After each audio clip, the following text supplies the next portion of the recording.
Ration card আবেদনের status check করার জন্য বা অ্যাপ্লিকেশনের স্ট্যাটাস চেক করার জন্য আমাদের কিন্তু আগে এইরকম ভাবে স্ট্যাটাসটি চেক করতে হতো। এখানে ফর্মের নাম্বার সিলেক্ট করতে হতো। সিলেক্ট করে নেওয়ার পর এখানে যে অ্যাপ্লিকেশনের নাম্বার বা বারকোডের যে নাম্বার, যদি আপনারা অফলাইনে আবেদন করে থাকেন তাহলে সেখানে আপনারা সেই নাম্বারটি পেতেন।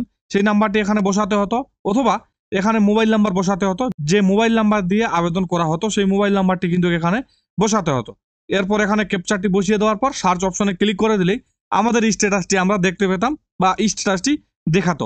কিন্তু বর্তমানে নতুন প্রসেসে বা নতুনভাবে আপনাদের স্ট্যাটাস চেক করতে হবে বা আবেদনের যে স্থিতি সেটি কিন্তু চেক করতে হবে। আপনারা স্ক্রিনে দেখতে পাচ্ছেন এইরকম ইন্টারফেসে আপনাদের কিন্তু স্ট্যাটাস চেক করতে হবে। তো প্রথম থেকে আমরা দেখে নেব কিভাবে আপনারা স্ট্যাটাস চেক করবেন এবং কি কি প্রসেস রয়েছে। তার জন্য আপনাদের এই ওয়েবসাইটে চলে আসতে হবে, অর্থাৎ খাদ্য দপ্তরের যে অফিসিয়াল ওয়েবসাইট রয়েছে এই ওয়েবসাইটে চলে আসতে হবে, অথবা আপনারা গুগল সার্চ বারে WB রেশন লিখে দিলেই আপনারা প্রথমের লিঙ্কটিতে ক্লিক করে দিবেন। ক্লিক করে দিলেই আপনারা এই ওয়েবসাইটে চলে আসতে পারবেন। তাও যদি খুঁজে না পান, আমি এই ভিডিওর ডিসক্রিপশন বক্সে এই ওয়েবসাইটটি লিঙ্ক দিয়ে দিব।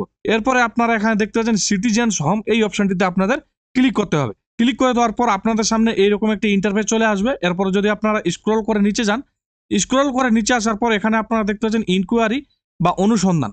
এখানে আপনারা যদি ক্লিক করে দেন তাও আপনাদের সামনে এই ইন্টারফেসটি চলে আসবে।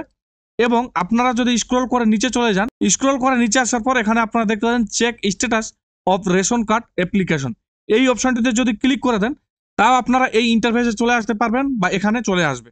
তো আপনারা যদি এখানে ক্লিক করতে চান তাও ক্লিক করতে পারেন, বা আপনারা এখানে click status of ration card application এখানে যদি ক্লিক করতে চান তাও ক্লিক করতে পারেন, কোনো অসুবিধা নেই। তো আমি এখানে ক্লিক করে দিলাম। ক্লিক করে দেওয়ার পর আপনাদের সামনে এইরকম একটি ইন্টারফেস চলে আসবে। এরপরে আপনারা দেখতে পাচ্ছেন সার্চ টাইপ, এবং এখানে আপনারা দেখতে পাচ্ছেন আধার নাম্বার। যদি আপনারা এখানে ক্লিক করে দেন তাহলে এখানে আপনারা আরেকটি অপশন পেয়ে যাবেন মোবাইল নাম্বার।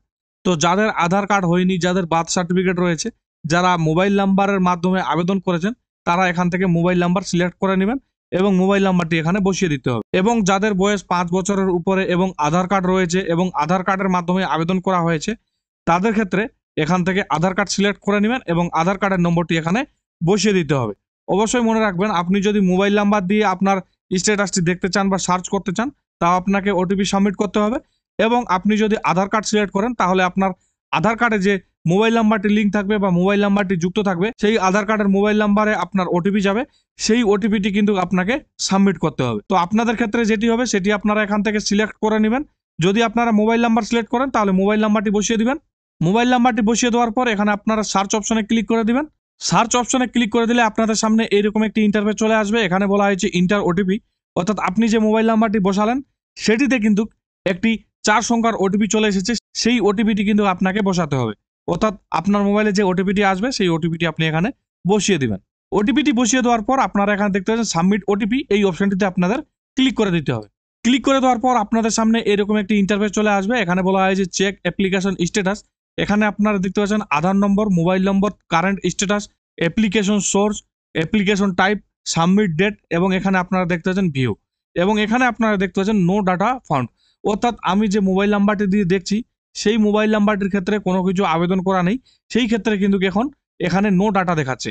আপনাদের ক্ষেত্রে যদি আপনি আবেদন করে থাকেন তাহলে কিন্তু আপনার আধার নাম্বার বা যার নামে আপনি আবেদন করেছেন তার Aadhaar number, mobile number, current status কি রয়েছে, অ্যাপ্রুভাল করা হয়েছে নাকি রিজেক্ট করা হয়েছে নাকি প্রসেসিংয়ে রয়েছে, সেই সমস্ত ডিটেলস কিন্তু এখানে দিয়ে দেওয়া হবে। এবং কি টাইপের অ্যাপ্লিকেশন রয়েছে, আপনি কারেকশন করেছেন নাকি অ্যাড্রেস চেঞ্জ করেছেন, আপনি যে টাইপের অ্যাপ্লিকেশন করেছেন সেটি কিন্তু এখানে দিয়ে দেওয়া হবে। এবং এখানে সাবমিটেড ডেট, অর্থাৎ কত তারিখে আপনি আবেদনটি সাবমিট করেছিলেন সেই ডেটটি এখানে দেখতে পারবেন। এইভাবে কিন্তু আপনি মোবাইল নাম্বার দিয়ে স্ট্যাটাস দেখতে পারবেন। এবার আমরা দেখে নিব আধার কার্ড দিয়ে আপনারা কিভাবে দেখবেন। তার জন্য আপনারা এখান থেকে আধার কার্ড সিলেক্ট করে নেবেন। আধার কার্ড সিলেক্ট করে নেওয়ার পর যার আধার কার্ড নাম্বার দিয়ে আপনি আবেদন করেছিলেন, অর্থাৎ আপনার পরিবারের যে আধার দিয়ে আপনি লগ ইন করে আবেদন করেছিলেন তার আধার নাম্বারটি আপনাকে এখানে বসাতে হবে। আধার নাম্বারটি বসিয়ে দেওয়ার পর আপনারা এখানে দেখতে পাচ্ছেন একটি চেকবক্স দেওয়া রয়েছে, অর্থাৎ আমি এত দ্বারা আধারের মাধ্যমে লগ ইন করার জন্য আমার সম্মতি দিচ্ছি, এই অপশনটিতে আপনাদের টিক চিহ্ন দিয়ে দিতে হবে। তো চলুন আমরা আধার নাম্বারটি বসিয়ে দিব। আধার নাম্বারটি বসিয়ে দেওয়ার পর আপনারা দেখতে পাচ্ছেন সার্চ, এই সার্চ অপশনে আপনাদের ক্লিক করে দিতে হবে। সার্চ অপশনে ক্লিক করে দিলেই আপনার আধার কার্ডে যে মোবাইল নাম্বার যুক্ত রয়েছে সেটিতে কিন্তু ওটিপি চলে আসবে। সেই ওটিপিটি কিন্তু আপনাকে এখানে ইনপুট করে দিতে হবে বা বসিয়ে দিতে হবে। ওটিপিটি বসিয়ে দেওয়ার পর আপনারা দেখতে পাচ্ছেন সাবমিট ওটিপি, এই অপশনটিতে আপনাদের ক্লিক করে দিতে হবে। ক্লিক করে দেওয়ার পর আপনার সামনে এরকম একটি ইন্টারফেস চলে আসবে, অর্থাৎ আপনি মোবাইল নাম্বার দিয়ে যেরকম স্ট্যাটাস দেখেছিলেন সেরকমই কিন্তু এখানে ইন্টারফেসটি চলে আসবে। আমার ক্ষেত্রে যেহেতু আমি আপনাদের দেখানোর জন্য এখানে দেখাচ্ছি, সেই ক্ষেত্রে আমি যে কোনো একটি আধার নাম্বার বা মোবাইল নাম্বার দিয়ে দেখিয়ে দিলাম। এবার আপনি যদি আপনার আধার নাম্বার দিয়ে স্ট্যাটাস চেক করছেন তাও যদি না পারেন, বা আপনার মোবাইল নাম্বার দিয়ে স্ট্যাটাস চেক করছেন তাও যদি না পান, তাহলে এখানে আপনারা দেখতে পাচ্ছেন এখানে একটি অপশন দেওয়া রয়েছে, এখানে আপনারা দেখতে পাচ্ছেন ক্লিক হেয়ার। এই ক্লিক হেয়ার অপশনে ক্লিক করে দিবেন। ক্লিক করে দিলে আপনাদের সামনে এইরকম একটি ইন্টারফেস চলে আসবে, অর্থাৎ আগে যে আমরা স্ট্যাটাস চেক করছিলাম বা আগের পোর্টালে যে আমরা স্ট্যাটাস চেক করছিলাম পুরোনোভাবে, সেই পেজটি কিন্তু ওপেন হয়ে যাবে। এবার এখান থেকে আপনি ফর্মটি সিলেক্ট করে নেবেন, যে ফর্মে আপনি আবেদন করেছেন সেই ফর্মটি সিলেক্ট করে নেওয়ার পর এখানে আপনি মোবাইল নাম্বার বসিয়ে দিবেন এবং ক্যাপচার বসিয়ে দেওয়ার পর সার্চ অপশনে ক্লিক করে দিলেই আপনি আপনার স্ট্যাটাসটি দেখে নিতে পারবেন। তো বন্ধুরা, এইভাবে আপনারা নতুন পদ্ধতিতে বা নতুন নিয়মে আপনারা আপনাদের আবেদনের স্ট্যাটাস চেক করতে পারবেন। আশা করছি ভিডিওটি আপনাদের ভালো লেগেছে। যদি ভিডিওটি ভালো লেগে থাকে বা ভিডিওর মাধ্যমে ইনফরমেশন পেয়ে থাকেন তাহলে অবশ্যই ভিডিওটিতে একটি লাইক দিবেন। পাশাপাশি চ্যানেল নতুন হলে অবশ্যই চ্যানেলটিকে সাবস্ক্রাইব করে পাশে থাকা বেল আইকনটি ক্লিক করে রাখবেন পরবর্তীতে এইরকম তথ্যমূলক ভিডিও পেতে। তো আজকের মতো এখানে সমাপ্তি করলাম, দেখা হচ্ছে আবারও কোনো নতুন একটি ভিডিওতে। ততক্ষণে সুস্থ থাকবেন, নিরাপদে থাকবেন। ধন্যবাদ।